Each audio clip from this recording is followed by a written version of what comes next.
Uy, kumare, buti ka pa oh, nakapag-ani ka na. Oo, buti nga natapos na. Kung hindi, baka magalit na naman yung si Insan kong biba. Eh bakit naman siya magagalit? Kasi nga, Mare, may dalawang bagyong parating kaya hinunahan ko na. Bakit nakailan ka ba? Sigurado naman ako malaki ang ipoporsyento sa'yo nung pinsan mo. Ay, wala siguro akong makukuha dito kasi lubog kami ng utang sa kanya. Kukunin niya lahat. Ay, ganon? Oo, kaya yung napulot natin, siya na lang yung pangbibigas namin. Sige, tara na. Grabe naman pala yung pinsan mo. Siyempre, kahit isang kaban lang, dapat bigyan ka niya. Ay, hindi mo lang kasi alam yung ugali ng insan kong yun. Uy, ito pa pala oh, Maring Ibyang. Sayang pa tong mga to. Mamaya na yan, Mare. Yun muna yung unahin natin baka maabutan ng ulan. O sige na, umpisahan na natin. Tingnan mo nga, konting ulan lang kasi. Nabasa na tong inani. Humangin ka naman para mabilis matuyo.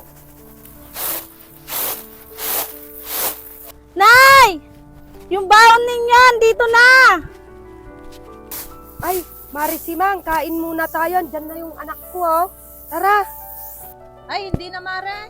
Busog pa naman ako. Ay, hindi. Kumain ka, Mare, para may lakas ka. Mahirap magtrabaho na. Gutom, ka na. Ano ba yung niluto mo, anak? Nagluto po ako ng iklog tsaka tuyo, Nay. O sige, baba mo na, anak, at kumain na tayo.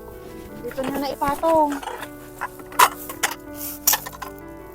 O, Marisimang, kumuha ka na ng pinggan mo. Hindi na sana, Mare. Nakakahiya naman. Bakit ka mahihiya? Tayo-tayo lang naman nandito. Wala namang iba-iba. Asa na ba yung iklog? Kaya nga po, ante. Mukhang maluwang tong pinaharvester mo Ilang hektarya ba to? Ay, naku, 2 hektarya yan. Halika, tingnan mo yung palay kung magkano makukuha. Ay, ito ba yung palay? Oo, tingnan mo nga.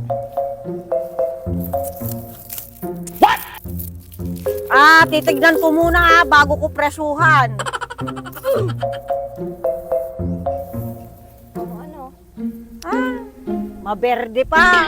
Tignan mo nga hindi ko mabibili sa gusto mong presyo to kasi mag-uupa pa ako ng mga magbibilan. Kasing ibyang na to magkano mo naman makukuha yan? 13.50 lang to. Tignan mo nga basa tapos berde pa.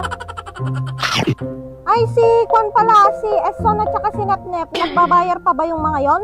Ano? Ako na nga tong kausap mo, maghahanap ka pa ng ibang buyer. Baka kukunin pa nila ng 8 pesos to kasi tignan mo nga yung klase ng palay mo Oo, sige, pwede na yan. Sige, babalikan ko yan at tatawagin ko lang yung mga tauhan ko. Sige. Uy, ano yung maingay dun, Mare? Uy, Nay! May bayar na yatang tumingin. Kahit na may bayar na tumingin, anak, wala na tayong makukuha dyan. Kukunin lahat ni Auntie Mubiba. Kahit pang bigas lang natin, Nay. Hindi papayag yun, anak. Eto na lang yung pangbigas natin. Itong napulot namin kay si Mang. Grabe naman pala yung panggigipit sa inyo ng mga kamag-anak nyo.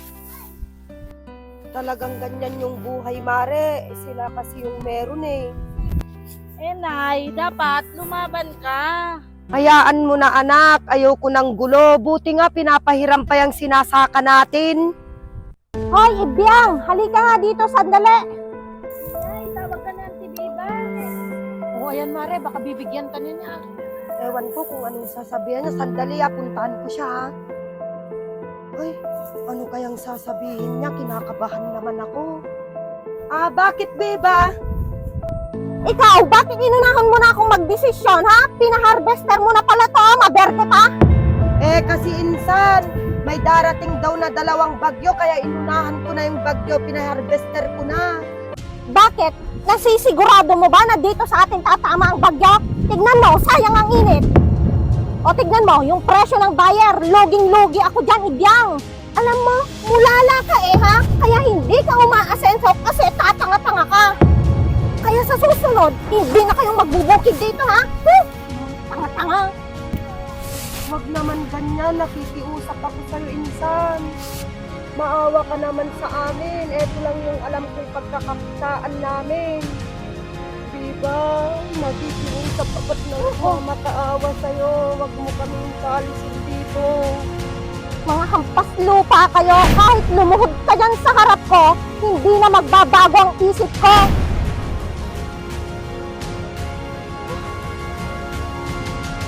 Nay, tumayo ka nga dyan.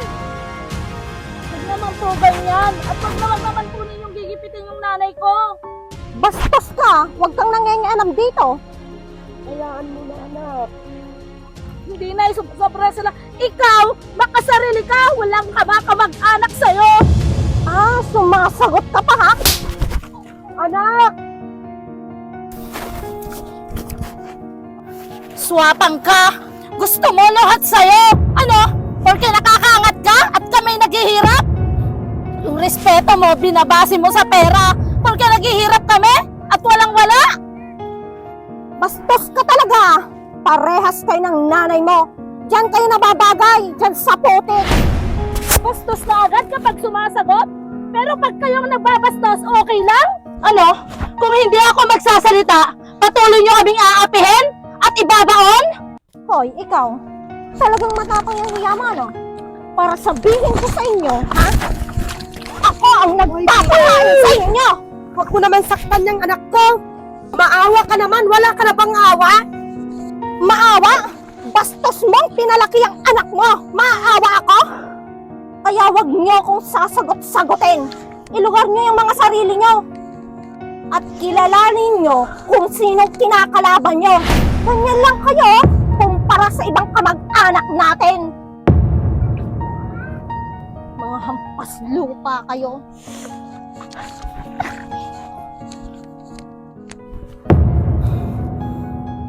Tandaan mo to, hindi lahat ng kayamanan mo madadala mo sa hukay. Hindi pala sa hukay, sa impyerno! Dahil masama